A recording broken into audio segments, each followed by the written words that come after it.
बिस्मिल्लाहिर्रहमानिर्रहीम। Dear students, अस्सलाम वालेकुम। आज हम PSY 515 क्रॉस कल्चरल साइकोलॉजी का शॉर्ट लेसन नंबर 42 का आगाज़ करेंगे। तो लेसन नंबर 42 का नाम है coping with the pandemic cultural adaptations and the role of popular cultures. Modules 167 से लेकर 173 इसमें शामिल है।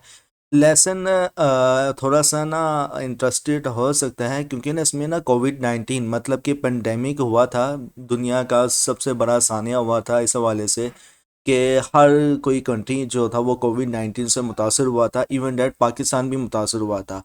तो इन हालातों में किस तरह से हमने कॉपी किया था या कोई भी मुल्क किस तरह से कॉपी कर रहा था अपने कल्चर के साथ, और किस तरह से कल्चर को अडेप्ट कर रहा था, और किस तरह से कल्चर का रोल था पेंडेमिक के दौरान, मतलब कि कोविड-19 के दौरान। तो ओवरऑल आपको ना लेसन नंबर 42 में बताया गया है। तो लेसन का आगाज़ करने से पहले मेरी रिक्वेस्ट है उन साइकोलॉजी के स्टूडेंट से या उन हजरात से जो भी ये वीडियो वॉच कर रहा है और अभी तक साइकोलॉजिस्ट कम्युनिटी यूट्यूब चैनल को सब्सक्राइब नहीं किया, तो kindly please psychologist community YouTube channel को सब्सक्राइब कर दें, वीडियो को लाइक करें, क्लासमेट के साथ शेयर करें। और अगर आप मॉडर्न और इस्लामिक साइकोलॉजी के हवाले से जानने में इंटरेस्टेड है तो inner Psychoflix YouTube channel powered by psychologist community, इसी वीडियो के डिस्क्रिप्शन में आपको इनर साइकोफ्लिक्स यूट्यूब चैनल का लिंक मिल जाएगा। ये इस चैनल मतलब कि इनर साइकोफ्लिक्स यूट्यूब चैनल को ना लाजमी आप सपोर्ट करें, क्योंकि आपके सपोर्ट करने से ही ये चैनल मजबूत होगा। तो और आप ना हमें इंस्टाग्राम, टिकटॉक, ट्विटर और फेसबुक में भी फॉलो करें। इसी वीडियो के डिस्क्रिप्शन में आपको इंस्टाग्राम, टिकटॉक, ट्विटर और फेसबुक का लिंक भी मिल जाएगा। लेसन के आगाज़ में जो मॉड्यूल दिया गया है 167 मेंटल हेल्थ ड्यूरिंग पेंडेमिक के नाम से है। तो इसमें ना आपको बताया गया है कि कोविड-19 एक ऐसा वाक़या था जो कल्चर्स और मुल्कों की ना बाउंड्रीज़ को ना पार कर गया था। हर मुल्क इससे मुतासिर हुआ था, लेकिन ना इसका असर किस तरह से महसूस किया गया और कैसे हेल्थ केयर, काम की ज़िंदगी, family life, policies, citizens behaviours और डिजीज़ के साथ कॉपी करना दिखाई दिया। ओके, इससे ना कई इंटरेस्टिंग क्रॉस कल्चरल स्ट्रेंथ और ट्रेंड्स समझ में आए। इंटरनेशनल और लोकल स्टडीज़ ने कल्चर के अंदर डिफरेंसेस को ना ऑब्जर्व किया और रिस्क और बफर फैक्टर्स को ना आइडेंटिफाई किया जो पेंडेमिक के फैलाने और कॉपी करने में ना मददगार थे। डॉक्टर तैयब राशिद ने ना 2020 की एक स्टडी जो कनाडा के स्कूल, कॉलेजेस और यूनिवर्सिटी में जो थी हुई थी ना, इसमें ना इन्होंने कोविड का मेंटल हेल्थ पर असर, रिस्क फैक्टर और यंग पॉपुलेशंस के साइकोलॉजिकल फैक्टर्स को ना ऑब्जर्व किया था। ओके, तो काफ़ी पॉइंट्स हैं ऐसे हैं थे जो सोचने के लिए आए थे। मिसाल के तौर पर जैसे कि the role of optimisms in recovering as individual, मतलब ये कि ऑप्टिमिज्म्स का रोल अपने आप को रिकवर करने में मददगार था, हेल्पफुल था। आगे है प्रोएक्टिव अप्रोच ऑफ सोसाइटी, मतलब ये कि सोसाइटी और सिटीजन्स का ना प्रोएक्टिव अप्रोच कुछ कल्चर्स में ना हेल्पफुल था, जैसे कि पाकिस्तान, न्यूजीलैंड और थाईलैंड में। और जबकि ना कुछ मुल्कों में ना हेल्थ केयर और इकोनॉमी को डील डील करने में ना देर हुई थी। ठीक है ना। देखेंगे पाकिस्तान, तो पाकिस्तान ही, इसलिए पाकिस्तान किस वजह से जो था वो हेल्थ केयर में इकोनॉमी तो इकोनॉमी को मतलब कि पाकिस्तान में और न्यूजीलैंड और थाईलैंड में ना, जबकि कुछ मुल्कों में जो था हेल्थ केयर और इकोनॉमी को डील करने में देर हुई थी। मतलब ये कि प्रोएक्टिव जो अप्रोच हुई थी वो पाकिस्तान, न्यूजीलैंड और थाईलैंड में बहुत अच्छी हुई थी, जबकि दूसरे ममालिक में ना देर हो गई थी। तो मुझे इसलिए अपने वतन से मोहब्बत है कि यहाँ पे जब ऐसा कोई खिदमत खल्क का काम हो तो पाकिस्तान एक्टिव हो जाता है। ओके, तीसरे पॉइंट पे आपको बताया गया है कि लेस कन्फर्मिटी, मतलब ये कि मेडिकल मॉडल की ना कन्फर्मिटी का कम होना ना मददगार साबित हुआ था। नंबर 4 पे है कि मोर इनोवेशंस, मतलब कि ज़्यादा इनोवेशंस, न्यू सॉल्यूशंस लाने में ना मददगार था, इसलिए ना कंजर्वेटिव्स को ना आउट किया गया था।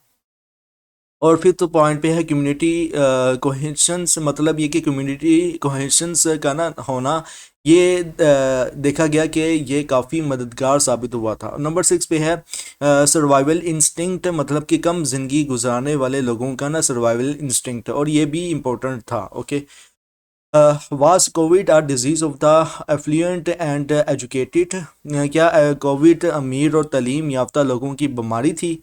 तो इसमें बताया गया है कि ये लाहौर पाकिस्तान में ना एक पज़ल था, क्योंकि ना वहाँ बहुत से वर्किंग क्लास कंजेस्टेड और डेंसली पॉपुलेटेड इलाकों में ना हार्डली कोई केसेस रिपोर्ट नहीं हुआ था, जबकि ना अमीर और हाइक एंड पॉश इलाकों में ना हर गली में ना केस रिपोर्ट हो रहे थे। हम अब तक ना इस बात को समझ नहीं पाए वैसे ही। और मुझे वाकई अच्छी तरह याद है कि मैं ना ये इधर जलाल पार्क में नमाज भी पढ़ रहा था, कोविड-19 में मस्जिद में भी जा रहा था। और यह है कि हम साथ कंधा मिला के कदम में कदम मिला के हम नमाज पढ़ रहे थे, लेकिन कोई भी कोविड-19 मतलब कि हमारे इलाके में कोई भी केस ऐसा दर्ज नहीं हुआ था। जबकि हमें सुनने को मिल रहा था कि अस्करी 9 और DHA 5 फेज़ में, ठीक है, अरमान गार्डन में इतने रिपोर्ट कोविड-19 के निकले हैं। तो वाकई ना अमीर इलाकों में इस तरह के केसेस जो कोविड-19 के थे ना बहुत ज़्यादा दिखाई दे रहे थे। अच्छा, जैसे कि मैं बता रहा था कि हर गली केसेस रिपोर्ट हो रहे थे। हम अब तक ना इस बात को समझ नहीं पा रहे थे, जैसे कि इसमें बताया गया, तो वैसे ही ना कम केसेस रूरल और माउंटेन एरियाज़ में भी दिखाई दिए थे। एक अजम्पशन ये थी कि लोग ना कोविड टेस्ट के लिए ना नहीं जा रहे और इसलिए केसेस हॉस्पिटल तक नहीं पहुंच पाए।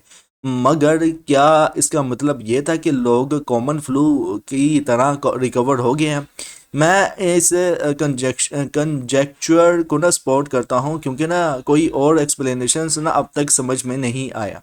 रेजिलियंस और अच्छा इम्यून सिस्टम्स हर कल्चर्स में ना एक फैक्टर था, लेकिन ना कुछ लोग कहते हैं कि ये सबसे ज़्यादा ना वाइड एसोसिएशंस को ना अफेक्ट कर रहा था। लेकिन अब फिर भी इंडिया से भी ना हाई फिगर्स आए। पाकिस्तान के ना डिसएडवांटेज सेगमेंट्स की सर्वाइवल और इनकी मजबूती को ना सल्यूट करते हैं, और पाकिस्तान की गवर्नमेंट्स और लीडरशिप को भी ना कोविड-19 के दौरान ना इनके काम को ना अप्रिशिएट करते हैं। ओके, मज़ीद आपको बताया गया कि पैंडेमिक के चैलेंजेस ने ना न्यू लेसन्स दिया था। इससे ना हमें अपने स्ट्रेंथ के बारे में ना बताया, जो हमें ना सस्टेन करती है, और ये भी सिखाया कि किस तरह से ना न्यू लर्निंग को ना फ्यूचर चैलेंजेस में ना अप्लाई किया जा सकता है। तो पैंडेमिक ने हमें ये कुछ सिखाया था। एग्जाम पॉइंट ऑफ व्यू से ये जो छोटे से 2 लाइनों के पैराग्राफ है ना इम्पोर्टेंट हो सकते हैं। आपसे पूछा जा सकता है कि कोविड-19 पेंडेमिक ने क्या सिखाया था, तो ये 2 लाइनें बस रट्टा मार लेना, तो चिपका लेना अगर आ गया सवाल तो। Module 168 coping with pandemic global evidence across cultures में आप स्टूडेंट्स को फर्स्ट इस पूरे पैराग्राफ में आपको बताया गया है कि कोविड-19 पेंडेमिक ने ना दुनिया भर के लोगों की ना मेंटल हेल्थ पर ना बहुत बड़ा असर डाला था। पाकिस्तान के लोगों में भी ना स्टडीज़ ने ये रिपोर्ट किया है कि पेंडेमिक और इससे ना जुड़ी हुई रिस्ट्रिक्शंस की वजह से ना पाकिस्तान की पॉपुलेशंस में ना stress, anxiety, depression, uncertainty, isolation, मौत का डर और साइकोलॉजिकल डिस्ट्रेस काफ़ी ज़्यादा बढ़ गया है। लेकिन कुछ पॉजिटिव चेंजेस भी ना ऑब्जर्व की गई हैं, जैसे कि एम्पैथी और प्रो सोशल बिहेवियर्स का होना।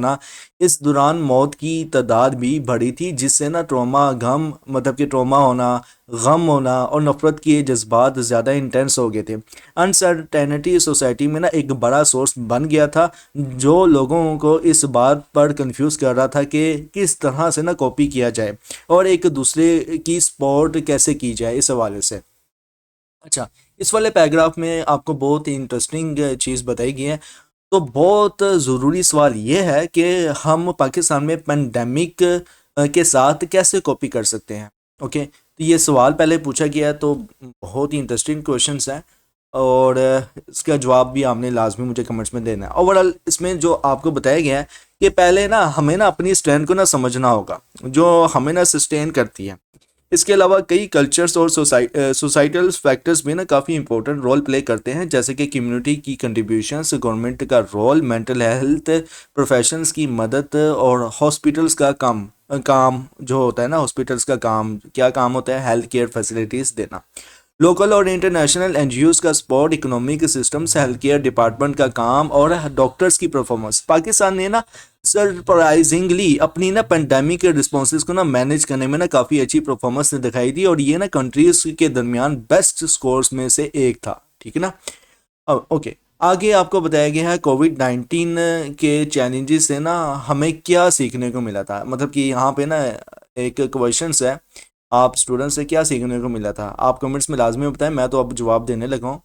लिहाजा आप भी अपना इजहार ख्याल कमेंट्स में लाजमी बताएं कि कोविड-19 के चैलेंजेस से हमें क्या सीखने को मिला था। अच्छा, इसमें बताया गया कि हमने हमने ना जो चैलेंजेस फेस किए थे ना, उनसे ना हमें काफ़ी वैल्यूएबल इंसाइट मिली थी, जो हमारे लिए ना करंट और फ्यूचर से पेंडेमिक में ना हेल्पफुल साबित हुई थी, मतलब कि मददगार साबित हुई थी। इस कॉन्टेक्स्ट में ना international association of positive psychology ने ना 4 स्ट्रेंथ आइडेंटिफाई किए थे जो हमारी रेजिलियंस को ना इनहेंस कर सकती है। नंबर 1 पे जो है वो अच्छा, इसमें ना 4 मैंने जैसे कि बोला कि हमारे 4 किस्म की स्ट्रेंथ आइडेंटिफाई की थी, लेकिन इसमें जो है ना वो ऑलमोस्ट 3 किस्म की जो है ना रेजिलियंस दी गई हैं। ओके, अब मैं बोल लेता हूँ, यहाँ पे एक मिस्टेक है हैंड आउट्स की, 4 की बजाय 3 होना चाहिए था यहाँ पे। ओके, तो दूसरों से ना मतलब कि give and receive from others, मतलब कि दूसरों से देना और लेना। नंबर 2 पे है थिंक इमेजिन्स एंड क्रिएट, मतलब ये कि सोचना, तसव्वुर करना और क्रिएट करना। और नंबर 3 पे है अचीव योर गोल्स, मतलब कि अपने गोल्स को अचीव करना या हासिल करना।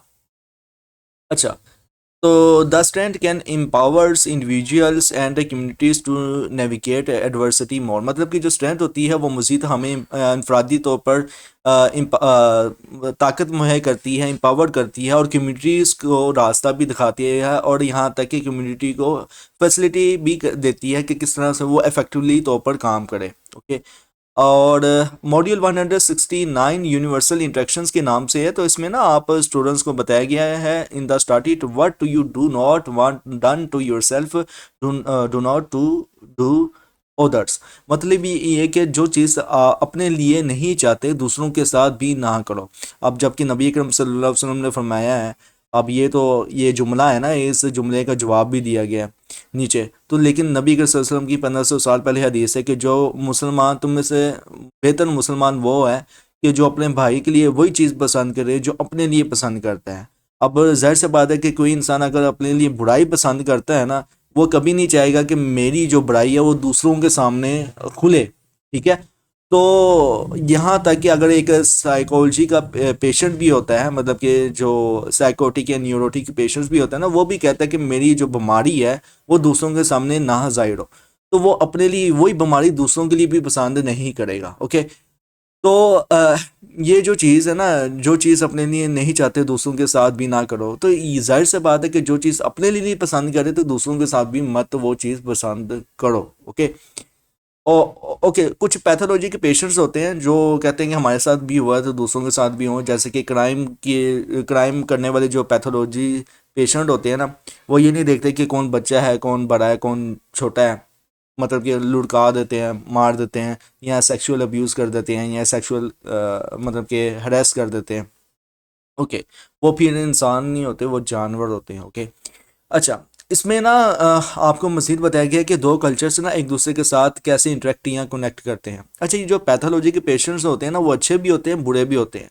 अगर देखा जाए तो अच्छे कौन से हैं, बुरे कौन से हैं, आप मुझे कमेंट्स में लाजमी बताएं। ओके, ओके, जैसे कि मैं बता रहा था कि how do two cultures interact और content connect with each others, मतलब कि दो कल्चर्स एक दूसरे के साथ कैसे इंटरेक्ट या कनेक्ट करते हैं। इससे कॉन्टेक्स्ट में ना हमने ना यूनिवर्सल इंटरेक्शंस का ना कॉन्सेप्ट डिस्कस किया है। दुनिया भर में ना एक कंट्री या कल्चर के ना दूसरे से इंटरेक्शंस काफ़ी लेवल्स पर होती है। एक डायरेक्ट इंटरेक्शंस का लेवल है बिजनेस का, जैसे कि ट्रेड, इंपोर्ट एक्सपोर्ट या कोलब्रेशंस, जो ऑनलाइन या फिजिकल हो सकती है। बिजनेस डीलिंग्स में ना कई चीज़ें इन्वॉल्व होती हैं, एग्रीमेंट्स जो दोनों स्टेक होल्डर्स के लिए ना क्लियर और अंडरस्टैंडेबल हों, यूनिवर्सली एक्सेप्टेड फाइनेंशियल टर्म्स और क्वालिटी और क्वांटिटेटिव स्टैंडर्ड्स पर ना म्यूचुअल कंसेंसस। जो लोग ना डिफरेंट से कंट्रीज के साथ बिजनेस करते हैं ना, इनके ना एक्सपीरियंसेस शेयर करते हैं, जैसे कि जापानीज, इंडियंस या ब्रिटिश काउंटर पार्ट्स के साथ ना काम करना। ओके, और इस वाले पैराग्राफ में आपको बताया गया है कि ओवरऑल के एक और यूनिवर्सल इंटरेक्शंस का फॉर्म है ट्रैवल। ओके, तो ये भी एग्जाम पॉइंट ऑफ व्यू से इंपॉर्टेंट है कि यूनिवर्सल इंटरेक्शंस का फॉर्म दूसरा कौन सा है, ट्रैवल। पहला कौन सा फॉर्म था, मुझे ये पहला ये फॉर्म जो वो ये था कि अ, एक दूसरे से इंटरेक्शंस कैसे करते हैं, ठीक है, और दूसरा जो फॉर्म है वो ट्रैवलिंग है। जब आप ना दुनिया भर में ना ट्रैवल करते हैं ना, तो ये सिर्फ ना आप पर असर नहीं डालता, बल्कि ना आपके कल्चर्स को भी इम्पेक्ट करता है। क्योंकि ना आप न्यू आइडियाज़, ट्रेडिशंस और प्रैक्टिसेस से ना रूबरू होते हैं। एजुकेशंस भी ना एक डायरेक्ट लेवल ऑफ इंटरेक्शंस है। जब आप किसी दूसरे मुल्क में ना स्टूडेंट्स होते हैं ना, तो आप सिर्फ नॉलेज नहीं लेते, बल्कि ना उस कल्चर की एटीट्यूड मतलब कि वो एटीट्यूड, एक होता है एटीट्यूड, एक होता है एटीट्यूड, ठीक है। एटीट्यूड से मुराद ये है कि जो इंसान के एक नॉर्मल बिहेवियर्स होते हैं, ओके। एटीट्यूड वो जो नॉर्मल से हट कर होते हैं, ओके। ट्रेडिशंस, सोसाइजन्स, लाइफस्टाइल्स और बिहेवियर्स भी सीखते हैं। क्रॉस कल्चरल मैरिजेस भी ना एक बहुत अहम फॉर्म है यूनिवर्सल इंटरेक्शंस की। ऐसे मैरिजेस से ना लोग ना दूसरे कल्चर्स के साथ ना डीपली इंगेज करते हैं, जिससे ना इनका अंडरस्टैंडिंग और पर्सपेक्टिव्स ना इनरिच होता है, मतलब कि बढ़ता है, ओके। मजीद इस वाले पैराग्राफ में ना आपको इनडायरेक्ट इंट्रैक्शन से मतलब कि एक और फॉर्म जो बताई गई है वो इनडायरेक्ट इंट्रैक्शन है। टोटल जो है वो 3 तरह की फॉर्म्स हैं, तो ये तीसरी फॉर्म हम इस वाले पैराग्राफ में अब पढ़ रहे हैं।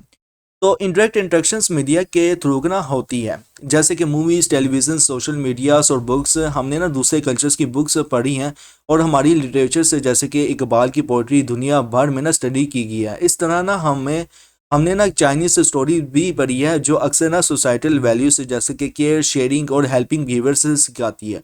और ये फॉर्म्स ऑफ इंट्रैक्शन से कल्चर्स के बीच ना डीपर अप्रिशिएशंस और एक्सचेंज ऑफ कल्चर्स नॉलेज को ना फोस्टर करती है। सोशल मीडिया प्लेटफॉर्म से कंज्यूमर प्रोडक्ट्स, फूड आइटम्स और मशीनरी भी ना इंटरेक्ट यूनिवर्सल इंट्रैक्शंस के एग्जांपल्स हैं। सोशल मीडिया के ज़रिए ना कल्चर्स एक दूसरे के साथ ना इंटरेक्ट करती है और अपनी ट्रेडिशंस, लाइफस्टाइल्स और आइडिया से ग्लोबली शेयर करती है, बिना किसी फिजिकल कॉन्टेक्ट के। और ये इंट्रैक्शंस ना परसेप्शंस को शेप करता है और वाइडर स्केल्स पर ना कल्चरल अंडरस्टैंडिंग को फोस्टर करता है, मतलब ये कि बढ़ाता है। अच्छा, ये जो है ना इंटरेक्ट इंट्रैक्शन जैसे कि मीडिया के थ्रू होता है, जैसे कि सिंड्रेला की मैं ना एक मूवी देख रहा था। मैंने अक्सर बचपन में ही सुना था, लड़कियां भी अक्सर सिंड्रेला की कहानी को बहुत पसंद करती हैं, या उसकी कार्टून्स वगैरह बच्चियां जो है वो देखती हैं। तो उसमें क्या था कि वो सिंड्रेला को ना हम क्या कहते हैं कि बहुत प्यारी है, खूबसूरत है, उसकी राजा से शादी हो जाती है। एक्चुअल में सिंड्रेला की कहानी ये है कि सिंड्रेला कातल होती तो खूबसूरत ही है, लेकिन एक्चुअल कहानी में, असल कहानी में ये है कि सिंड्रेला जो है वो कातल होती है, प्लस वो मतलब कि उसने ना कत्ल किया होता है। और बाकी जो है ना एक कहानी, मतलब कि हम अक्सर कहते हैं कि तुम छोटी बच्चियों को कह रहे थे कि सिंड्रेला की कपड़े ले लो या सिंड्रेला का बैग ले लो। एक्चुअल में जो कहानी है ना कुछ इस तरह से, इसलिए ना हमारा इंटरेक्ट इंट्रैक्शन जो होता है ना वो हमारी इमेजिनेशंस पे ना मतलब कि कल्चर्स को अडॉप्ट करने के लिए ना इन्हेंस कर देता है, फोस्टर हो जाता है।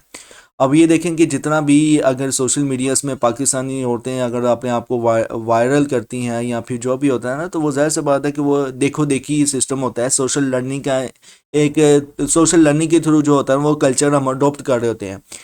जैसे कि सन 1970 से पहले पहले जो था वो इंडिया में जो था वो मतलब कि अ, मतलब कि 3 पीस डांस नहीं होता था, लेकिन अब 3 पीस डांस होता है। 3 पीस डांस से मुराद ये कि मतलब कि ब्राउज और साल में जो है वो अंडर गारमेंट्स डाल के जो है वो डांस लड़की अब करती हैं। लेकिन पहले ये होता था कि फुल कपड़े उन्होंने डाले होते थे, साड़ी डाली होती थी, तब डांस करती थी। यही फिर आस्ता आस्ता पाकिस्तान में कल्चर्स आ गया। और क्यों? क्योंकि ज़ाहिर सी बात है कि मीडिया आम हो गया था। जब मीडिया आम हुआ तो कल्चर्स का जो गैप था वो भी ख़त्म हो गया, लेकिन क्या है कि कल्चर्स ने ज़्यादा फैसिलिटेट कर दिया इस हवाले से कि हम देखो देखी ना अपने कल्चर्स को अब भूल गए, और ये कि दूसरे कल्चर्स को हम हासिल करना शुरू कर दिया। और ये कहना शुरू कर दिया कि हम कौन सी सदी में रह रहे हैं, हम तो 19वीं सदी में रह रहे हैं।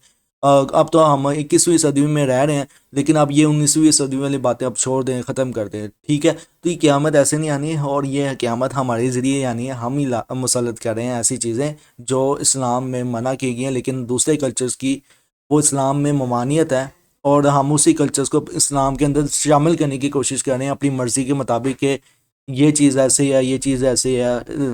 ठीक है, दुनिया के साथ चेंज होना पड़ता है, ये होना पड़ता है, ये होना पड़ता है, तो लेकिन आखिरत और कुरान पाक वही है जो आज से 1500 साल पहले, वो कभी चेंज नहीं हुआ।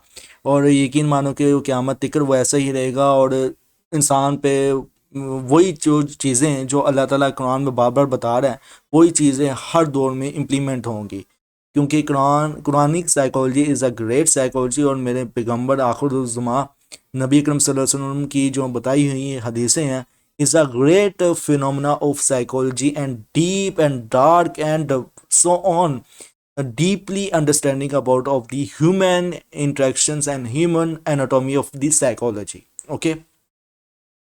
ओके, आज आते हम व्हाट डस दिस इंट्रैक्शन से टीच अबाउट अनदर कल्चर। इसमें है ना आप स्टूडेंट्स को बताया गया कि डायरेक्ट इंट्रैक्शंस ना हमें ना बहुत कुछ सिखाता है, जैसे कि behaviours, lifestyles, popular culture, art, social values. अच्छा, इसका ना क्वेश्चंस को मैं ट्रांसलेट कर लेता हूँ कि what does this interactions teach about another culture, मतलब कि इंट्रेक्शन जो इंट्रैक्शंस है वो दूसरे कल्चर्स के हवाले से हमें क्या सिखाता है, ठीक है, जो डायरेक्ट इंट्रैक्शंस होता है। तो इसमें तो इंट्रैक्शंस का जिक्र है, तो डायरेक्ट इंट्रैक्शंस का जिक्र नहीं है, लेकिन इन द स्टार्टेड आपको डायरेक्ट इंट्रैक्शंस का बताया है। ऊपर हमने इनडायरेक्ट इंट्रैक्शंस के बारे में पढ़ लिया था, जो कि मूवीज़ के ज़रिए होता है, या फिर ड्रामास के ज़रिए, या फिर एक्सेट्रा। तो इसमें ना डायरेक्ट इंट्रैक्शंस ना हमें ना बहुत कुछ सिखाता है, जैसे कि behaviour, lifestyle, popular culture, art, social values, attitude और कैरेक्टर्स, ट्रस्ट और होनेस्टी जैसे कि क्वालिटीज़। लेकिन ना इंडायरेक्ट इंट्रैक्शंस भी ना लर्निंग अपॉर्चुनिटीज़ प्रोवाइड करता है। ओके, अब इसमें इंडायरेक्ट इंट्रैक्शंस के बारे में भी जिक्र कर दिया गया, तो ये दोनों इंपॉर्टेंट है और इनका डिफरेंशिएट भी इंपॉर्टेंट है। डायरेक्ट इंट्रैक्शंस और इनडायरेक्ट इंट्रैक्शंस में क्या डिफरेंट है, और डायरेक्ट इंट्रैक्शंस और इनडायरेक्ट इंट्रैक्शंस हमें क्या सिखाता है कल्चर के हवाले से। ओके, जैसे कि मैं बता रहा था कि लेकिन इंडायरेक्ट इंट्रैक्शंस में ना लर्निंग अपॉर्चुनिटीज प्रोवाइड करता है, लेकिन ना ये थोड़ा लिमिटेड और सेलेक्टिव होता है। जैसे कि अगर इंडायरेक्ट इंट्रैक्शंस सिर्फ कोरियन ड्रामास या जापानीज से कार्टून्स तक रिस्ट्रिक्टेड हो, तो ये ना नैरो स्टीरियोटाइप्स क्रिएट कर सकता है। जैसे कि कोरियन ड्रामास मैं बहुत पसंद करता हूँ, कार्टून्स जो है वो बहुत पसंद करता हूँ, और कोरियन ड्रामास में ना एक्चुअल में काफ़ी हद तक ना रियलिटी दिखाई जाती है, जबकि पाकिस्तानी ड्रामा वो तो फिर बगैरती होंगी है। यहाँ तक कि इंडिया के जो ड्रामा है वो भी, लेकिन ये था कि 2000 से पहले पहले जो ड्रामाज होते थे या जो मूवीज़ होती है ना, वो रियलिटी बेस पे होते थे। जो कुछ हमारे कल्चर्स में दिख रहा होता था ना, अब भी पाकिस्तानी ऐसी ड्रामा इंडस्ट्री है जो रियलिटी दिखाती है। I appreciate that in drama industry, जो real facts of about Pakistani cultures और पाकिस्तानी कल्चर्स को उन्होंने संभाला हुआ है और रियलिटी दिखाती है माशरे की, तो मैं ऐसे ड्रामास को अप्रिशिएट करता हूँ। जैसे कि मैं बता रहा था कि जैसे कि अगर इंटरेक्ट इंट्रैक्शन सिर्फ कोरियन ड्रामास या जापानीज कार्टून्स तक रिस्ट्रिक्टेड हो ना, तो ये नैरो स्टीरियोटाइप्स क्रिएट कर सकते हैं। जैसे कि सब कोरियंस को वॉरियर्स समझना, ये सब ना जापानीज को मेडिकुलस समझाना होता है। कुछ स्टीरियोटाइप से टाइम के साथ ना कम हो जाते हैं, जबकि डायरेक्ट इंट्रैक्शंस कल्चर के बेहतर समझने का मौका भी देते हैं। लेकिन कुछ स्टीरियोटाइप्स रेनफोर्स हो सकते हैं या न्यू स्टीरियोटाइप्स डेवलप हो सकते हैं। अच्छा, ये जो स्टीरियोटाइप्स न्यू डेवलप होना या रेनफोर्स होना, ये एक्चुअली में ना हम खुद करते हैं, क्योंकि जब हमारा कंपटीशन स्टार्ट होता है ना, तो हम ये ना मीडिया के थ्रू या फिर ड्रामास के थ्रू ना अपनी जनरेशन में ट्रांसफ़र करने की कोशिश कर रहे होते हैं। और कुछ स्टीरियोटाइप्स 100% ऑफ 100 ही राइट पे होते हैं, क्योंकि एक होता है न्यूचर और एक होता है नेचर। न्यूचर जो है वो इंसानी फितरत में जेनेटिकली तौर पर दाखिल होती है, जैसे कि सांप की जो साइकोलॉजी क्या है, डसना। अब उसको क्या आप उसको अगर उसके आप दांत भी काट दो जिससे वो जहर डालते हैं जिस्म के अंदर, तो फिर भी वो डसने से बाज आएगा नहीं, क्योंकि उसकी न्यूचर में अल्लाह ताला ने दाखिल कर दिया। तो ये इंसान की नेचर में और न्यूचर में ये डिफरेंट होता है कि न्यूचर में जो चीज़ पैदा होगी है ना, वो एक किस्म की स्टीरियोटाइप अगर हम कह दें तो वो 100% ही है। क्यों? क्योंकि हम उसको बदल नहीं सकते। आप सांप के अगर दांत दांत भी काट लोगे ना, वो डसने से बाज नहीं आएगा। शेर को अगर दूध का प्याला भी देना शुरू कर दो, तो वो फिर मतलब कि दरिंदा ही मतलब कंसीडर होगा, वो भी इसी कभी ना कभी आकर ना इंसान पे हमला कर देगा। ओके, तो दोनों डायरेक्ट और इनडायरेक्ट इंटरेक्शंस ना कल्चर्स के परसेप्शंस को ना शेप करते हैं, लेकिन ना डायरेक्ट एंगेजमेंट ज़्यादा ना इन्हेंस्ड और बैलेंस्ड पर्सपेक्टिव देता है। ओके, आगे आते हैं हम, how has it been studied, मतलब कि इस इंट्रैक्शंस को कैसे हम स्टडी कर सकते हैं या स्टडी किया गया था। तो इन द स्टार्टेड आपको बताया गया कि अहम सवाल ये है कि इस इंट्रैक्शंस को ना हम कैसे स्टडी करते हैं। इसका जवाब ना ये है कि हम इस इंट्रैक्शंस को ना उन लोगों को ऑब्जर्व करते हैं, स्टडी करते हैं जो दूसरे मुल्क में रहने पढ़ने या काम करने के लिए जाते हैं, जैसे कि इमिग्रांट्स वर्कर्स। और ये वक्त होता है जब कल्चरल इंटरेक्शन से सबसे ज़्यादा प्रोमिनेंट होता है। लेकिन ना कल्चरल एडजस्टमेंट, एडेप्टेशंस या लर्निंग को ना ट्रैवलर्स के थ्रू ना स्टडी करना थोड़ा रेयर होता है, मतलब कि नायाब होता है। एक और इम्पोर्टेंट सवाल ये है कि ना यूनिवर्सल इंटरेक्शन है इंडिजिनस कल्चर्स को ना अफेक्ट करता है। इसका जवाब है हाँ। इसके जवाब है हाँ। ख़ास करना मटेरियल कल्चर के लेवल पे, जैसे कि टेक्नोलॉजी, फैशन, कंज्यूमर गुड्स, और कभी कभी ना फैमिली लेवल पे भी, जो वैल्यूज़, ट्रेडिशंस या लाइफस्टाइल को कुछ हद तक ना इन्फ्लुएंस करता है।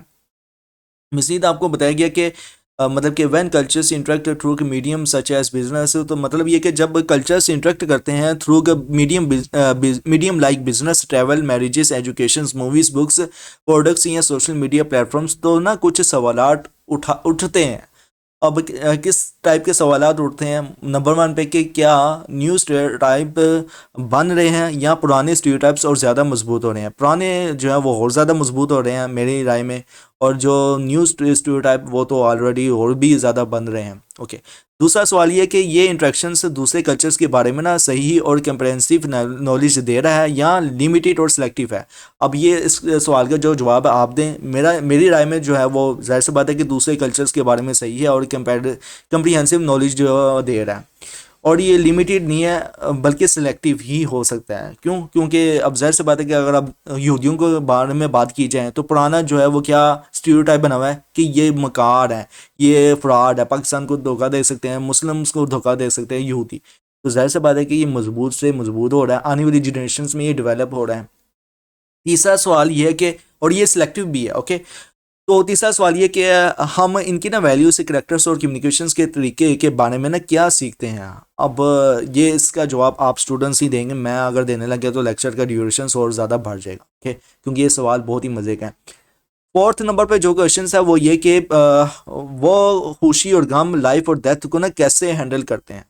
और लास्ट में जो क्वेश्चन है कि हम इनके ना फूड, रिचुअल्स, मैरिजेस और ओवरऑल वे ऑफ लाइफ के बारे में क्या इंसाइट्स गेन करते हैं? जैसे कि अब इसका जो सवाल है ये भी बहुत मज़े का है, क्योंकि अब पाकिस्तान में जैसे कि कोका कोला पे बैन लगा दिया जाए क्योंकि ये इसराइली कंपनी है, और इसी तरह जो है वो डिफरेंट जो प्रोडक्ट्स हैं, ठीक है, वो भी इसराइली कंपनी है। तो इस तरह से जो है ना वो काफ़ी हम कल्चर्स के साथ जो है ना, कल्चर जो हमारे से कार होता है, हलाल और हराम की तमीज़ और जो भी चीज़ें होती हैं ना उसके मुताबिक हम फिर हमारा इन एक्शंस भी होते हैं। ओके। मज़ीद आपको बताया गया कि ये इंट्रैक्शंस ना हमें कल्चर्स के प्रैक्टिसेस और बिलीव्स के बारे में ना गहराई से सच्चाई को समझने को मौका भी देती है। लेकिन अगर इंगेजमेंट सुपरफिशियल्स या बाइज्ड हो तो ये ना मिसकंसेप्शंस के भी ना बढ़ाने का सबब बन सकती है। अब ये जो बाइज्ड है ना, ये बाइज्ड तब भी होता है जो किताबी तौर पर ना हो। अब जैसे कि अगर मतलब कि अगर कह दिया जाए मतलब कि इब्ने आदम की जो अम्मा हवा है ना वो इब्ने आदम की टेढ़ी पसली से बनी है, लिहाजा इसको प्यार से सीधा करो। कुरान हदीस है ये, ठीक ना, हदीस है। अभी मैं कह दूँ कि ये औरत ज़ात होती ही टेढ़ी पसली की है, इन्हें गल नहीं माननी, इन्हों बस इंज कह के ना मगड़ो ही लाओ, ठीक है ना। अब ये मैंने कह दिया, ठीक है, तो ये कहने से मुराद ये अभी मेरी बाइस नहीं है, क्योंकि ये किताबी शक्ल में ठीक है कि हदीस की शक्ल में, शरीयत की शक्ल में है। क्यों? क्योंकि एक बनाने वाला जो क्रिएटर होता है ना वो ज़्यादा साइकोलॉजी के हवाले से जानता है, और क्रिएटर कौन है? अल्लाह ताला है। और अल्लाह ताला ने किसको सिखाया? नबी को सिखाया। और नबी को पे अगर ये नबी अकरम सल्लल्लाहु अलैहि वसल्लम की ज़ुबान मुबारक से ये चीज़ उतरी है औरत के लिए, तो ये औरत के लिए फेवर है। क्यों फेवर है? क्योंकि नबी अकरम सल्लल्लाहु अलैहि वसल्लम ने एक औरत की न्यूचर बता दी, ठीक है ना। न्यूचर जैसे कि सांप का काम था डसना, लेकिन और अल्लाह के नबी को अल्लाह ने नबी को बता दिया कि अगर औरत को आदम की टेढ़ी पसली से बनाया है तो इसको प्यार से ज़रा डील करो।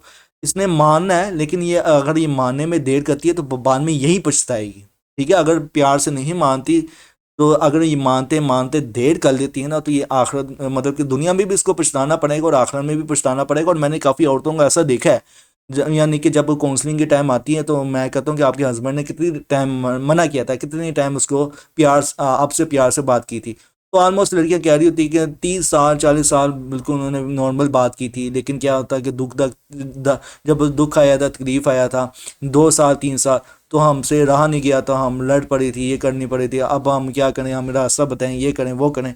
तो मैं हैरान होता हूँ कि सिर्फ 30 साल एक हमने वक्त गुजारा है, और एट द लास्ट चंद मिनटों में या चंद दिनों में आकर और हमें इस तरह उनका बोलने से ही, मतलब कि एक इंसान का एक लेवल होता है, वो भी इंसान स्ट्रेस में आ जाता है जब फाइनेंशियल मर्द को प्रॉब्लम होती है ना फाइनेंशियली तौर पर, तो वो अपना गुस्सा कहाँ पे उतारे, मुझे ये बताओ। वो भी एग्रेसिव थोड़ा सा बिहेवियर फाइनेंशियली तौर पर दिखा देता है अपनी बीवी बच्चों को, लेकिन क्या है कि वो फिर उसको भी दिल में एहसास होता है कि मैंने अपनी बीवी की ज़रूरतें पूरी करनी है, घर की ज़रूरतें पूरी करनी है। वो अब क्या करे, माशरे से जाके लड़े, यहाँ जहाँ से सैलरी मिलनी है उससे जाके लड़े, वो तो उधर से भी जाके लड़ता है, लेकिन उसको अब वो क्या कर सकता है।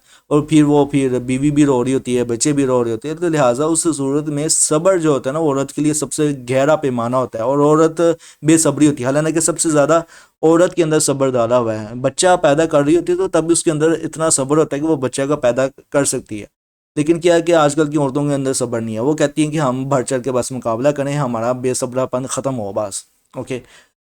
क्योंकि ज़ाहिर सा बात है कि औरतों में ज़्यादा कंपटीशन होता है, और एक दूसरे को देखकर ज़्यादा जो है इन्फ्लुएंस होते हैं। ओवरऑल जैसे कि मैं बता रहा था, तो मज़ीद एक और बात यह है कि एक और कंसर्न, मतलब कि another concern is whether such interactions influences indigenous, मतलब कि एक और कंसर्न ये है कि क्या ऐसे इंट्रैक्शंस इंडिजिनस कल्चर्स को इन्फ्लुएंस करते हैं, और इसका जवाब है हाँ। जब अफ्रीकन्स हमारे मुल्क में ना विज़िट करते हैं ना, तो हम ना अक्सर इनके ना फिजिकल अपीयरेंसेस को ना नोटिस करते हैं, जैसे कि इनका स्किन कलर जो हमें ना वाइट के साथ एसोसिएट करता है। मतलब कि अगर हम देखें तो कोई गोरा आ रहा हो ना, तो हम कहते हैं यार ये तो बाहर दा आया है, अंग्रेज आया है, अंग्रेज। तो हम ना ये इनके ना वर्क एथिक, पंक्चुअलिटी और होनेस्टी को ना एडमायर करते हैं, और ये ना ट्रेड्स हमारे ना इंडिजिनस कल्चर्स में ना चेंजेस ला सकता है। इस तरह ना दूसरे मुल्क के लोग जो पाकिस्तान में रहते हैं ना, वो हमसे ना सीखते हैं, और हमारी ना ट्रेडिशंस, हॉस्पिटैलिटी या लाइफ स्टाइल्स को ना अडोप्ट करते हैं, जो इनके ना कल्चर्स को भी इन्फ्लुएंस करता है। और ये ना म्यूचुअल एक्सचेंज दिखाता है, और कि कल्चरल इंटरेक्शंस दोनों तरफ ना अडेप्टेशंस और इन्वेस्टमेंट का ना सबब बनता है। हम दूसरे कल्चर से ना काफ़ी वैल्यूएबल एस्पेक्ट्स सीखते हैं, जैसे कि work ethics, civic behaviours, efficiency, tolerance और सोशल इंटरेक्शंस। और ये इंटरेक्शंस ना हमें अपने वैल्यूज़ को ना कंपेयर करने को मौका भी देती है, और हम सीखते हैं कि डिफरेंट सोसाइटीज़ ना लाइफ, रिलेशनशिप और रिस्पॉन्सिबिलिटीज़ को ना कैसे अप्रोच करती है। और ऐसे कल्चर्स ना एक्सचेंज ना सिर्फ हमारे ना पर्सपेक्टिव्स के ब्रॉडन करते हैं, बल्कि ना हमें ना अपनी प्रैक्टिस को ना रिफ्लेक्ट करते हैं, और इम्प्रूव करने में भी मदद करते हैं। अच्छा, इसमें तो बहुत अच्छा आपको बताया गया है कि कंपेयर वैल्यूज़ होती है, बिहेवियर्स, सिविक बिहेवियर मिलता है, एफिशिएंसी मिलती है, टोलरेंस मिलती है दूसरे कल्चर्स को। तो मुझे अच्छी तरह ना याद है कि जब मैं ना इत्तेकाफ़ कर रहा था ना, तो इत्तेकाफ़ के दिनों में ना मेरा दोस्त मुझे बताता है, मतलब कि इत्तेकाफ़ी भाई मुझे बता रहा था, कहता है यार जब मैं छोटा था ना, तकरीबन 10 साल का, तो मैं ना कार्टून देखता था, तो कार्टून नेटवर्क में उसमें क्या होता था कि वो छोटा बीन, या फिर वो जो उनका मोंकी वाला जो है, क्या नाम है उनका, अ, उनका भगवान, तो वो ना उसको दिखाते थे कि वो बहुत मदद कर रहा है, बहुत रहम दिल है, बहुत ये ऐसा है, वो बहुत ऐसा है। और एट दी लास्ट वो क्या कहता था, जैसे कि शक्तिमान का ड्रामा होता था, शक्तिमान के ड्रामे में एंड पे क्या होता था कि बच्चे आप हमेशा ऐसा कहना मारो, ऐसा कहना माना करो, अपने माँ बाप के ऐसा एहतराम किया करो। तो कहते यार जब मैं सुनता था ना, मैं कहता था यार इनका तो जो रिलीजियन है, मतलब इनका जो मज़हब है वो तो बहुत ग्रेट है। कहता है जब जैसे जैसे मैं बड़ा हुआ और मैंने जब अपनी किताबों का मुताला किया, इस्लामी किताबों का, तो मैं देख कर हैरान हो गया कि वो चीज़ें हमारे दीन से लेकर ना, वो बस दिखाने की कोशिश करें कि हम अपने बच्चों को कि हमारा जो मज़हब है वो सबसे आला है, ठीक है ना। जबकि इस्लाम में तो ये सारी चीज़ें ऑलरेडी अवेलेबल है। कोई भी एक चीज़, कोई भी एक जुमला, कोई भी एक चीज़ या वर्ड इस्लाम में नहीं छुपा। यहाँ तक कि अल्लाह ताला ने ठप्पा लगा दिया और नबी करीम सल्लल्लाहु अलैहि वसल्लम की ज़ुबान मुबारक से ये कह कर के क्या आज तुम्हारा दीन मुकम्मल हो गया, मतलब कि नबी के वसल्लम पर आयत उतरी कि आज तुम पे दीन मुकम्मल हो गया, और दीन इस्लाम के अलावा कोई दीन पसंद नहीं किया जाएगा इस पूरे यूनिवर्सल में। क्यों? अब ज़ाहिर सी बात है कि जब ये ठप्पा लग गया है कि दीन मुकम्मल हो गया, इसका मतलब ये है कि कोई भी चीज़ है इस्लाम में ऐसी नहीं छुपी, चाहे वो सिविक बिहेवियर्स हो, एफिशिएंसी हो, टॉलरेंस हो या वर्क एथिक्स हो, ठीक है? टॉलरेंस के हवाले से कई हदीसें हैं, मिल जाएंगी आपको, सिविक बिहेवियर्स के हवाले से कई हदीसें मिल जाएंगी, लेकिन क्या है, क्योंकि हमारी वो तबीयत के मुवाफिक नहीं है, हमारे बिहेवियर्स को ना वो मॉडिफाइड करती हैं हदीसें, तो लिहाजा हम अपने बिहेवियर्स को ना मॉडिफाइड नहीं करना पसंद करते, ओके? क्योंकि हमारी न्यूचर्स में ये चीज़ें दाखिल हो चुकी हैं। मॉड्यूल 170 कल्चरल अडेप्टेशंस का मॉडल के नाम से है।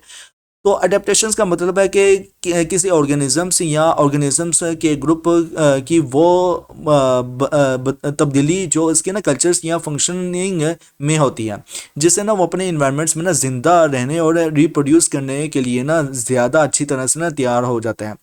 अच्छा, ऑर्गेनिज्म से मुराद ये कि हर जानदार, और यहाँ पे अब ज़ाहिर सी बात है कि कल्चर्स की बात की जा रही है, तो इसमें ज़्यादातर ऑर्गेनिजम्स का मतलब ये होगा कि इंसान, ठीक है?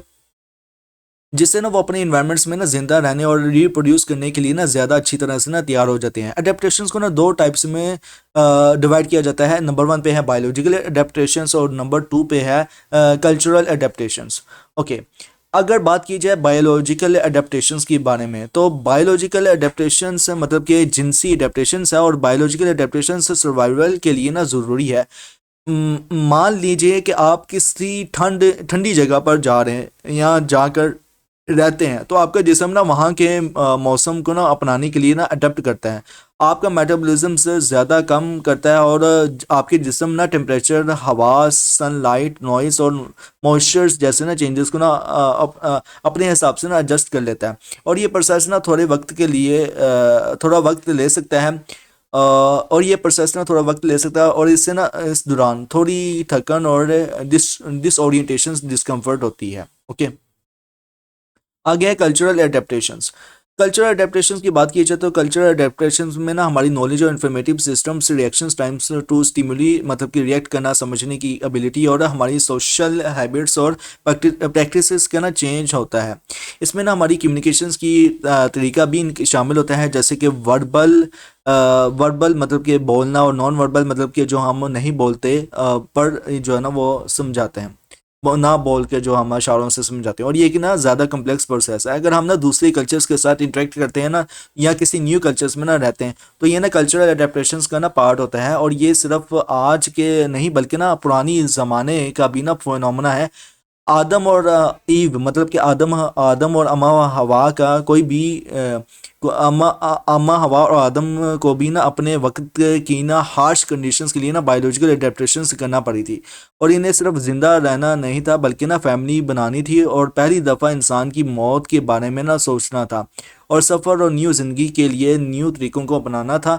और इन्होंने शुरुआत बिल्कुल ज़ीरो से की थी, ओके? अब ये देखें कि इसमें तो आदम हवा का कह दिया, और कुरान में जो है वो एक ग्रेट साइकोलॉजी आदम और हवा की जो है ना वाक़या ज़िक्र किया गया है, लिहाजा मैं उसमें नहीं आऊँगा, क्योंकि मैंने इसलिए इनर साइकोफ्लिक्स यूट्यूब चैनल बनाया, वो इसी पर्पज़ के लिए बनाया है कि ताकि मैं इस्लामिक और मॉडर्न साइकोलॉजी को आपस में कोरिलेट करके समझा सकूँ कि हमारा दीन ग्रेट है। इस्लाम जो है वो ग्रेट है, और ये साइंस आज बता रही है, तो इस्लाम ने डिस्क्रिप्टिव एनालिसिस के थ्रू ऑलरेडी जो है वो क्वालिटेटिव बेसिस पर जो है वो साइंस ऑलरेडी दे दी हुई है इस्लाम ने।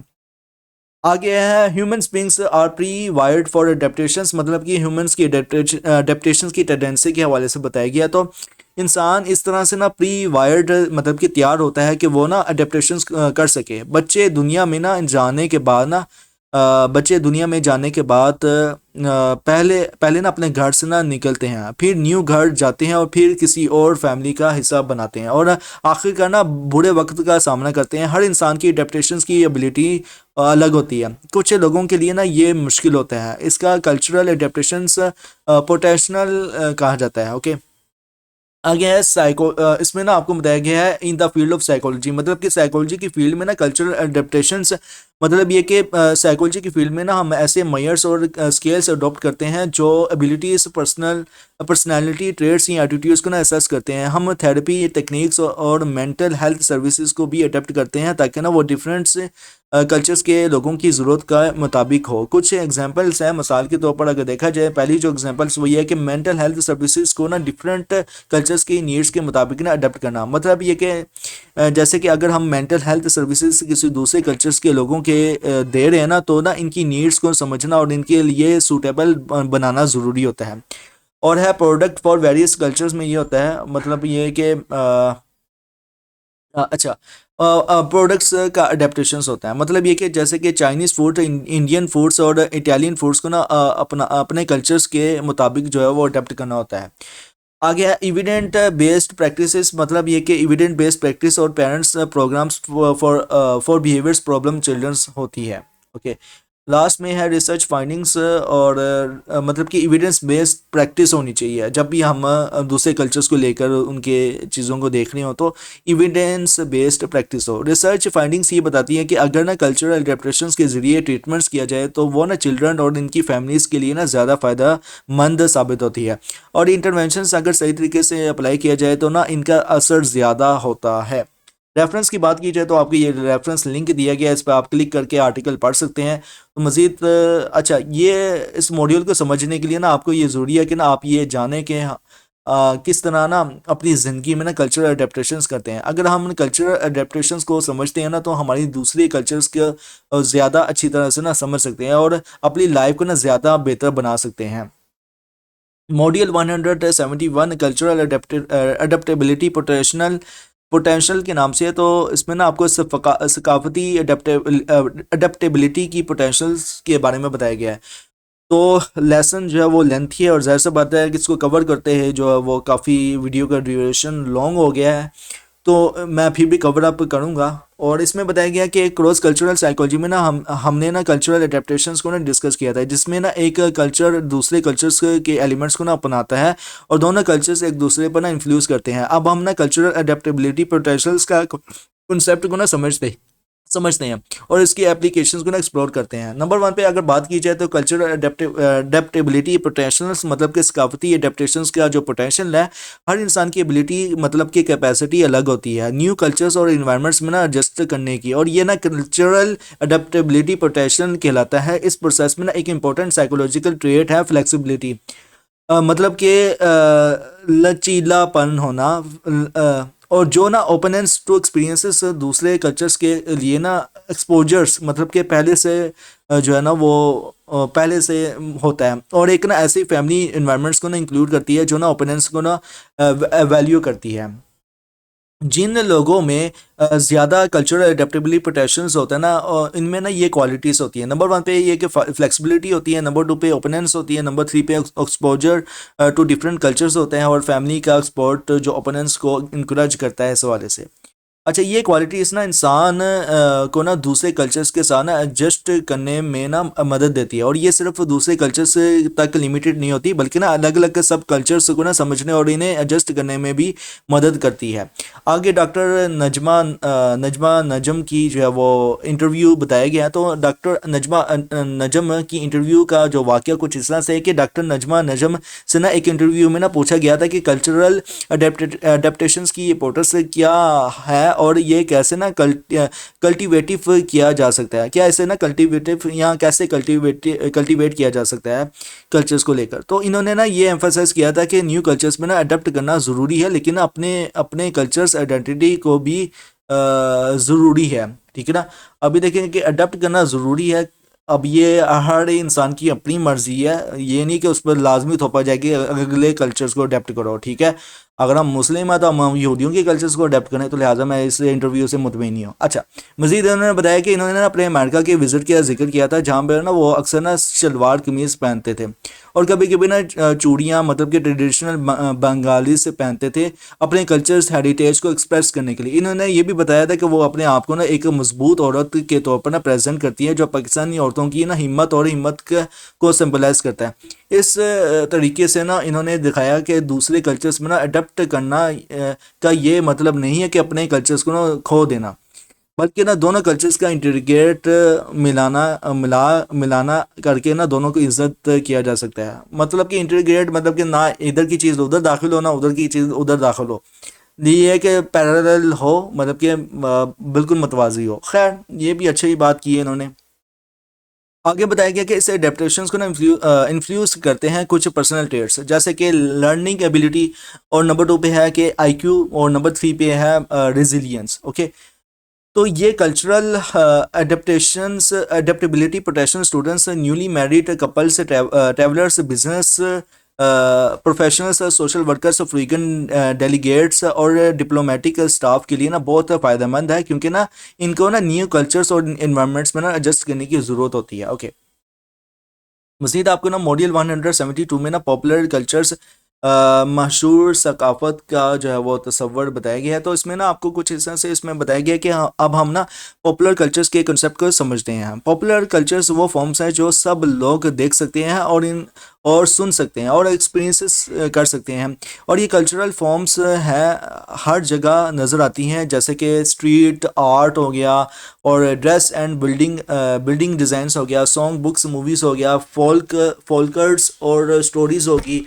रिचुअल्स एंड फेस्टिवल्स हो गए, और मज़ीद ये कि नंबर 6 पे है कि पब्लिक गैदरिंग एंड इवेंट्स हो गए। ओके, अच्छा ये जो है ना इन चीज़ों से हम क्या होता है, इन चीज़ों में ना टाइम के साथ ना कंटिन्यूशंस और वेरिएशंस, मतलब कि तब्दीली दोनों होती है, दोनों होती हैं। ओके, तो पॉपुलर कल्चर में ना क्या चीज़ें प्रेजर्व, मतलब कि महफूज होती है, और कौन सी चीज़ें ना बदलती हैं, ये समझना ज़रूरी है। मिसाल के तौर पर अगर देखा जाए, for example of popular culture elements की बात की जाए, तो मशहूर सकाफत की एग्जांपल कुछ इस तरह से है कि कस्टम, मतलब कि रवायातें क्या हैं।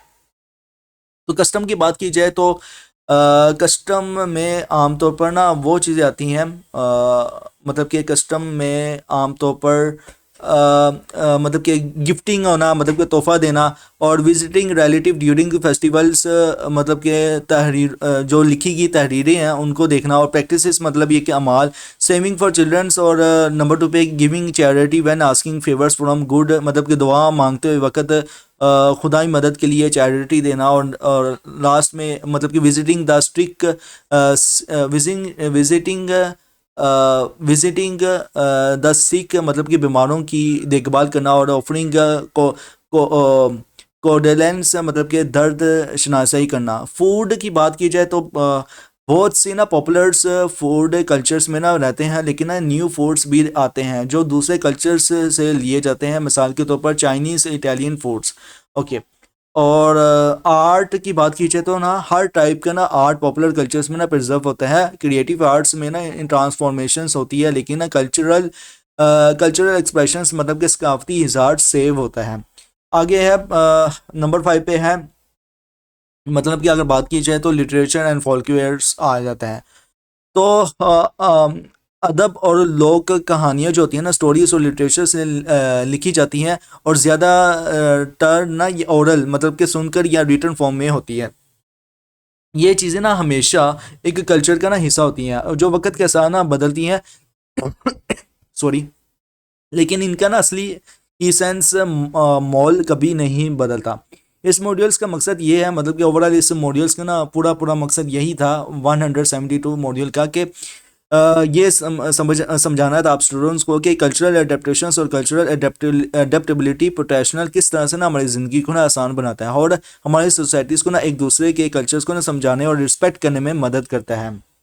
मॉड्यूल 173 पॉपुलर कल्चरल प्रिजर्व के नाम से है। तो इसमें ना आपको बताया गया है ओवरऑल फर्स्ट इस वाले पैराग्राफ में लेसन जो है वो पूरा पूरा बहुत लेंथी हो चुका हुआ है। ओके, तो क्रॉस कल्चरल साइकोलॉजी में ना हमने ना पॉपुलर कल्चर का कंसेप्ट डिस्कस किया था। ओके, अब हम ना ये समझने की कोशिश करते हैं कि पॉपुलर कल्चर टाइम के साथ ना कैसे प्रिजर्व होता है, और ये ना इंपॉर्टेंट सवाल है कि किस कल्चर्स के एलिमेंट्स वक्त के साथ ना जिंदा रहते हैं, और किसे ना इवॉल्व या फेड हो जाता है।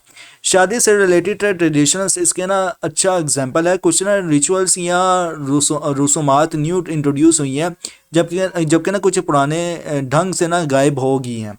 मिसाल के तौर पर आजकल ना कंबाइंड, मतलब कि मेहंदी सेरेमनीज का ट्रेंड ज़्यादा पॉपुलर हो गया है। पहले शादी के वक्त ना दूल्हा दुल्हन अलग साइड्स पर ना रहते थे, लेकिन अब इवेंट साल्स और स्टेज स्टेप्स के साथ ना ये कॉमन हो गया है। दुल्हन अपने ना वालिद या भाई के साथ ना वेन्यू में एंट्री करती है, जबकि दूसरे कल्चर्स के लोग ना इसे ना देखते हैं। तो ये ना इन्हें ना हमारे कल्चर्स का ना एक डिस्टिंक्ट और पॉपुलर फीचर्स जो लगता है। अब ये जो था, जाहिर सी बात है कि ये किस तरह से मुसलमानों में आया ये कल्चर, जाहिर सी बात है कि दूसरों को देखकर ही आया है। अच्छा, इस वाले पैराग्राफ में आपको ओवरऑल बताया गया है इसमें पूरा। तो वीडियो का ड्यूरेशंस बहुत ज़्यादा लंबा हो गया, तो मुझे भी बस ना अच्छा नहीं लग रहा। तो आप भी स्टूडेंट्स जो है ना इसको बस लेसन को अच्छे से प्रिपेयर कर लीजिएगा, क्योंकि मैं इसका ना एग्ज़ाम पॉइंट ऑफ व्यू से नहीं बता रहा कि क्या क्या इंपॉर्टेंट है। तो क्योंकि उसमें भी 5 मिनट या 2 मिनट लग जाते हैं एग्ज़ाम पॉइंट ऑफ व्यू से बताते हैं, फिर भी मैं आपको ना थोड़ा बहुत मैं बता दूंगा। तो इस वाले पैराग्राफ में आपको बताया गया कि इस तरह से ना एक टाइम था जब ना पेरेंट्स या ग्रैंड पेरेंट्स के ना बेड टाइम स्टोरी टेलिंग का ट्रेडिशन बहुत कॉमन था, लेकिन ना वक्त के साथ ये प्रैक्टिसेस भी ना चेंज हो गई थी। आज भी ना कहानी सुनना ना एक प्यारा और मतलब कि अच्छी एक्टिविटी है, मगर ना ये अब ये ना घर के दीवार तक लिमिटेड नहीं है। आजकल ना story telling sessions public events के रूप में भी ऑर्गेनाइज की जाती है, जो शहरों जैसे लाहौर में ना कल्चरल स्पेसिस में होता है। और ये चेंजेस दिखाती हैं कि ना कैसे कल्चरल प्रैक्टिसेस न्यू कंटेक्स्ट में ना अडेप्ट होती हैं, जबकि ना इनकी ना असली एसेंस जिंदा रहती हैं। इसी तरह रिलीजियस प्रैक्टिसेस भी बदल चुकी हैं, खास तौर पर ना पेंडेमिक के बाद। मिसाल के तौर पर ईद उल अजहा पर ना मीट डिस्ट्रीब्यूशंस का तरीका ना चेंज हो गया है।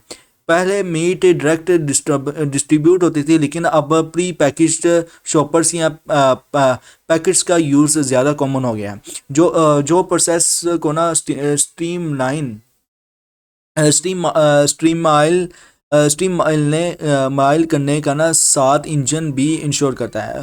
फ्यूनरल रिचुअल्स भी ना काफ़ी बदल गई हैं। अब कबर पर ना फूल रखना एक आम प्रैक्टिस हो गया है, जबकि ना पहले ये ना कम देखा जाता था। और पहले ना जहाँ कुछ कम्युनिटीज़ में ना औरतें फ्यूनरल्स में नहीं आती थी ना, अब ये ज़्यादा एक्सेप्टेड हो गई हैं। और ये सब चेंजेस से दिखाती हैं कि ना कैसे रिलीजियस और कल्चरल प्रैक्टिसेस ना अपने सोसाइटल शिफ्ट्स के साथ ना इवॉल्व करती है, जो ट्रेडिशंस और मॉडर्न नीड्स का बैलेंस बनाए रखती है। अच्छा, इसमें ना जो बताया गया ना कब्रों में जाके मतलब कि फूल वगैरह चढ़ाना या फूल डालना, तो रियल लाइफ में जब वो इंसान जिंदा होता है तो तब उसको कोई ज़िंदगी में फूल नहीं देता उसे, तो उसके मरने के बाद उसकी कब्र में फूल चढ़ाते हैं। तो ये चीज़ जो है ना वो मुझे मतलब कि अच्छा नहीं लगती समटाइम, कि बस उसके लिए दुआ कर दी जाए, उसके लिए सदका जारी के लिए कुछ ना कुछ उसकी तरफ से जो है वो अदा कर दिया जाए, तो ताकि उसकी कब्र जो है वो जन्नत का बाग बन सके और उसके जो मरने वाला है उसके आखिरत के मराहिल आसान हो सके।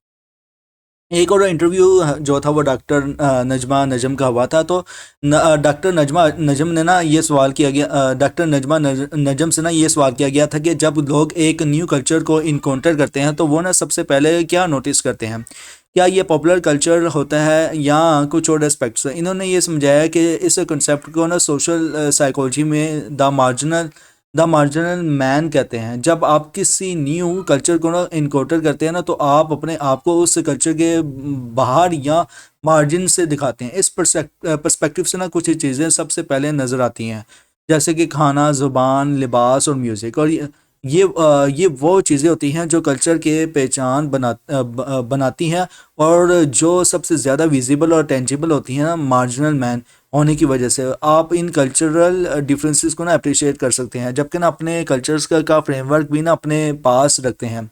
और ये इनिशिएटिव स्टेज जब आप न्यू कल्चर्स को समझने की कोशिश करते हैं ना, बहुत ज़रूरी होता है। हर कल्चर में ना कई सब कल्चर्स होते हैं जो उसकी ना कम्प्लेक्सिटी और रिचनेस को ऐड करते हैं। अगर आपको कल्चर्स को गहराई से समझना है तो आप इन सब कल्चर्स को ना एक्सप्लोर करना ज़रूरी होता है।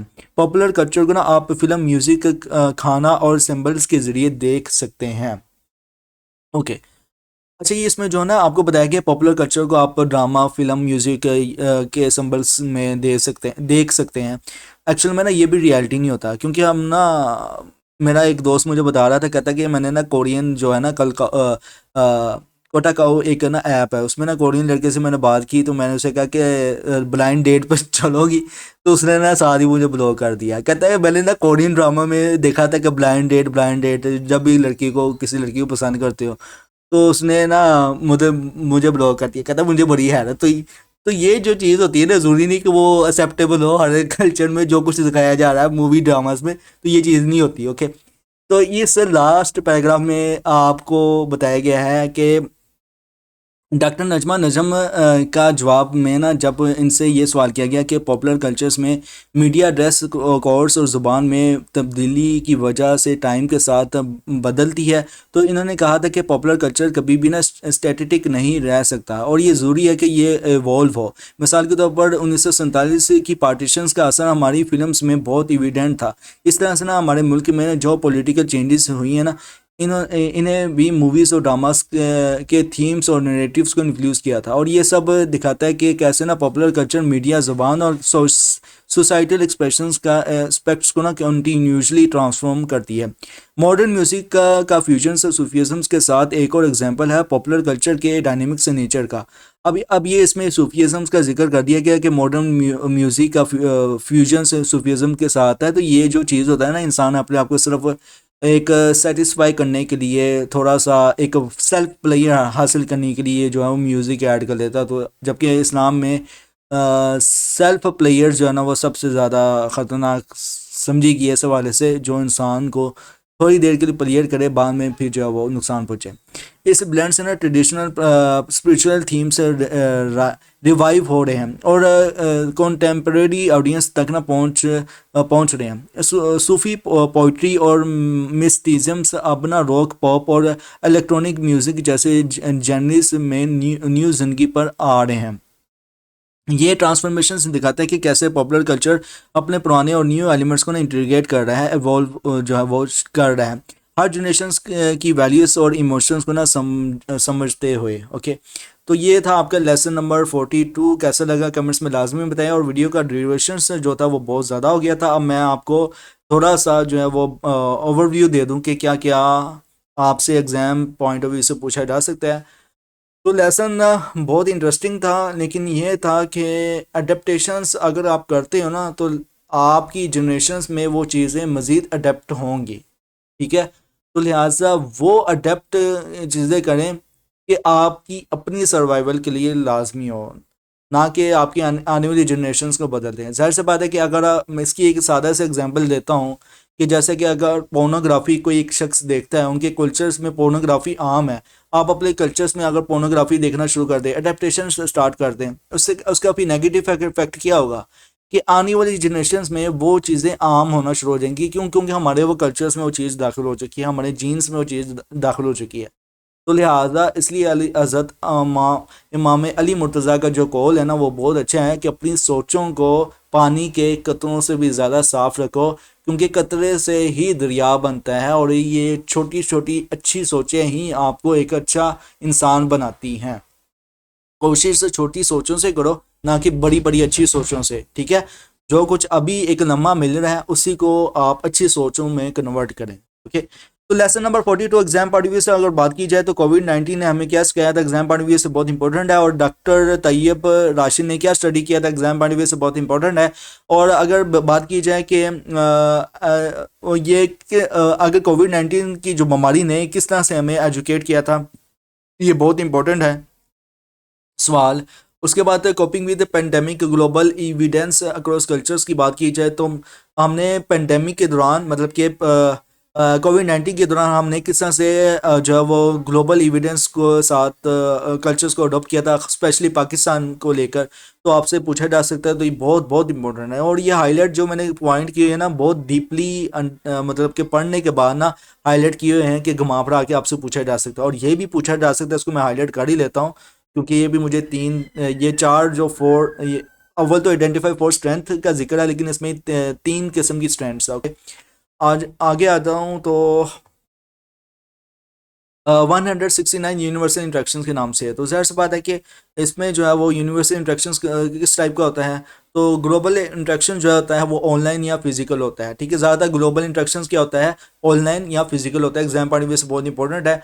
और हमारा इंट्रैक्शन किस किस फॉर्म में होता है, ये ट्रैवलिंग के ज़रिए होता है, एजुकेशन के ज़रिए होता है, और उसके अलावा इनडायरेक्ट इंट्रैक्शन कैसे होता है और डायरेक्ट इंट्रैक्शन कैसे होता है।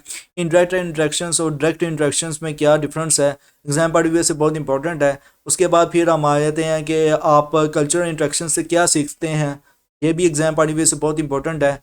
और मज़ीद अगर आगे आया जाए तो हाईलाइटेड जो कल्चर्स है, इंट्रैक्शंस है, वो क्या करते हैं, हमें क्या सिखाते हैं, क्या हम अडेप्टेशन हासिल करते हैं, work ethics, civic behaviour, efficiency, tolerance and social interaction जो है वो सीखते हैं। और कंपेयर वैल्यूज़ कैसे करते हैं हम इंट्रैक्शंस के दौरान, ये भी एग्जाम पॉइंट ऑफ व्यू से इंपॉर्टेंट है। इसको भी मैं हाईलाइट कर लेता हूँ रेड कलर में ही, ठीक है।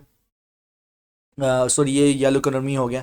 तो मॉड्यूल 170 कल्चरल अडेप्टेशंस के नाम से है। तो इसमें ना मेटाबॉलिज्म्स वर्क कैसे काम करता है, कल्चरल अडेप्टेशंस कैसे काम करता है, यहाँ कल्चरल अडेप्टेशंस में क्या क्या शामिल होता है, ये एग्जाम पॉइंट ऑफ व्यू से बहुत इंपॉर्टेंट है। इसमें ओवरऑल इस वाले पैराग्राफ में बताया गया था, तो उसको भी मैं हाईलाइट यहाँ से लेके यहाँ तक कर लेता हूँ, सॉरी यहाँ से लेके यहाँ तक, तो ये भी इम्पोर्टेंट है।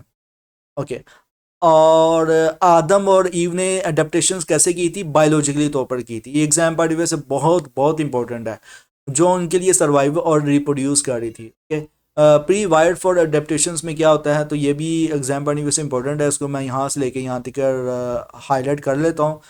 और आगे आगे आया जाए तो मतलब कि आप मैं स्क्रॉल डाउन कर लूँ, तो ये जो है ना पॉइंट्स, इनको आप जस्ट कैजुअल पढ़ लेना, ओके।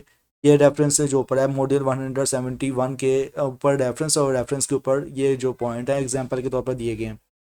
और डॉक्टर नजमा नजम का जो है वो इंटरव्यू, पहला जो इंटरव्यू था इसमें उन्होंने क्या कहा था, और दूसरा जो इंटरव्यू है इसमें उन्होंने क्या कहा था, एग्जाम पॉइंट ऑफ व्यू से इंपॉर्टेंट हो सकता है। और इसके अलावा जो है वो 173 में अगर बात की जाए तो रिचुअल रसूमात में कैसे चेंजेस आई है कल्चरल पॉपुलर कल्चर प्रिजर्व में, तो एग्जाम पॉइंट ऑफ व्यू से बहुत इंपॉर्टेंट है। आप इसमें कह सकते हैं रिचुअल्स में जो मतलब कि मेहंदी को लेकर और फ्यूनरल को लेकर काफ़ी चेंजेस आई हैं, तो अपने वर्डिंग में आप इजीली बयान कर सकते हैं। और ईद उल अज़हा में पहले क्या होता था, मुझे अच्छी तरह याद है कि मैं तो प्लेटें लेके जाता था घर घर। अब क्या आगे शॉपिंग मतलब शॉपर होता है, ठीक है, प्लास्टिक बैग होता है, उसमें बस पैक कर दिया जाता है, घर घर जाके बस ड्रॉप कर दिया जाता है, ओके। तो ये कुछ पॉइंट्स थे जो मेन पूछे जा सकते हैं। सूफीज़म्स का लेकर भी पूछा जा सकता है आपसे घुमा फिरा कर, तो लिहाजा इसको भी आप अच्छे से याद कर लीजिएगा। और 1947 की पार्टीशन के बाद किस तरह से जो वाइडली जो रिफ्लेक्ट हुई थी कल्चरल अडेप्टेशंस को लेकर, तो ये भी बहुत इंपॉर्टेंट है ओवरऑल। तो इंशाल्लाह मिलते हैं नेक्स्ट लेसन में। Till then thank you so much, अल्लाह हाफिज़।